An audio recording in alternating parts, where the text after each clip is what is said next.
समाज में आम धारणा यह है कि अमीरी सुख का दूसरा नाम है। यह मान लिया जाता है कि जिसके पास धन, संपत्ति, ऐशो आराम की सुविधाएं और भौतिक संसाधनों की भरमार है, वह व्यक्ति निश्चिंत और आनंदमय जीवन जी रहा है। परंतु वास्तविकता इससे भिन्न है। अमीरों के जीवन में भी दुख हैं और कभी कभी ये दुख उतने ही गहरे और पीड़ादायक होते हैं जितने कि किसी गरीब के होते हैं। यह एक सामाजिक और मनोवैज्ञानिक सत्य है कि सुख केवल बाहरी साधनों से नहीं बल्कि मानसिक संतुलन, आत्मिक शांति और संबंधों की गुणवत्ता से आता है।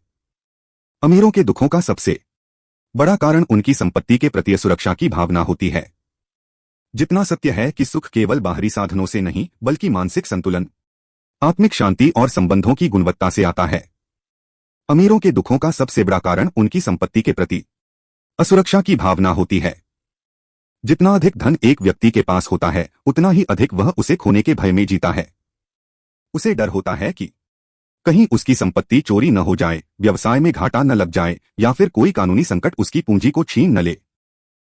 यही भय उसे हमेशा तनाव और चिंता में रखता है। अमीरी के साथ प्रतिस्पर्धा भी आती है। अमीर लोग अक्सर एक दूसरे से तुलना करते रहते हैं, किसके पास बड़ी गाड़ी है, किसका बंगला ज्यादा आलीशान है, किसकी पार्टी ज्यादा भव्य थी आदि। यह निरंतर तुलना उन्हें कभी संतुष्ट नहीं होने देती और एक अनथीन दौड़ में धकेल देती है। इस प्रतिस्पर्धा में वे मानसिक शांति और आत्मसंतोष खो देते हैं। धन के कारण पारिवारिक रिश्तों में भी खटास आ जाती है। विरासत, संपत्ति और अधिकार के मुद्दे भाई बहनों, माता पिता और बच्चों के बीच भी विवाद उत्पन्न कर सकते हैं। पति पत्नी के बीच धन के उपयोग या दिखावे को लेकर मतभेद हो सकते हैं।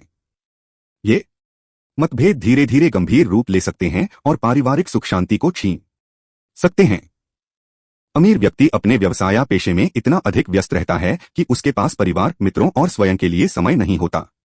वह अपने जीवन का अधिकांश समय धन कमाने और उसे बनाए रखने में ही लगा देता है।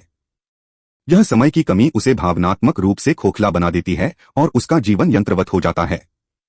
अमीरों पर समाज द्वारा अप्रत्यक्ष रूप से एक दबाव होता है कि वे हमेशा अपनी अमीरी का प्रदर्शन करें। उन्हें हर समारोह में महंगे वस्त्र पहनने होते हैं, महंगे उपहार देने होते हैं और आलीशान कार्यक्रम आयोजित करने होते हैं। यह दिखावा कभी कभी उनके असली व्यक्तित्व को दबा देता है और उन्हें झूठी छवि बनाए रखने के लिए मजबूर करता है।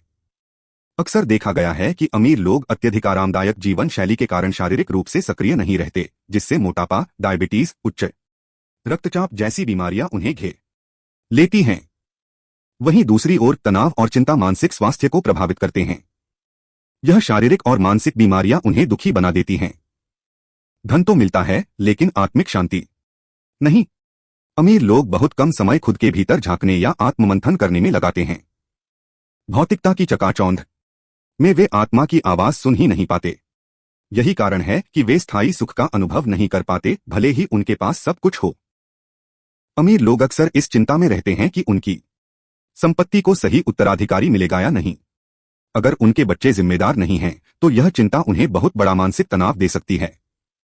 वे सोचते हैं कि कहीं उनके जाने के बाद उनका जीवन भर का परिश्रम व्यर्थ न चला जाए। समाज में अमीर व्यक्ति हमेशा चर्चा और आलोचना का केंद्र बन जाता है। कोई उसकी ईमानदारी पर सवाल उठाता है, कोई उसकी सफलता को भाग्य मानता है। वहीं कई लोग उससे जलते हैं और पीछे से नकारात्मक बातें करते हैं। यह सब सुनकर वह व्यक्ति मानसिक रूप से परेशान हो सकता है। धन जीवन की आवश्यकताओं को पूरा करने का साधन है, लेकिन यह जीवन का लक्ष्य नहीं है। अमीरी अपने साथ कई सुविधाएं तो लाती है, परंतु यदि संतुलित दृष्टिकोण न हो तो वही अमीरी दुखों का कारण बन सकती है। अमीरों के दुख इसलिए भी अधिक गहरे होते हैं क्योंकि वे उन्हें प्रकट नहीं कर पाते। समाज उन्हें सदैव सुखी मानता है और उनकी समस्याओं को तवज्जो नहीं देता। इसलिए यह समझना जरूरी है कि सुख का वास्तविक स्रोत आंतरिक संतुलन, अच्छे संबंध, आत्मस्वीकृति और मानसिक शांति है, न कि केवल बाहरी संपत्ति। अगर अमीर लोग अपने जीवन में आत्मिक और सामाजिक संतुलन बनाए रखें तो वे अपने दुखों से काफी हद तक मुक्त हो सकते हैं।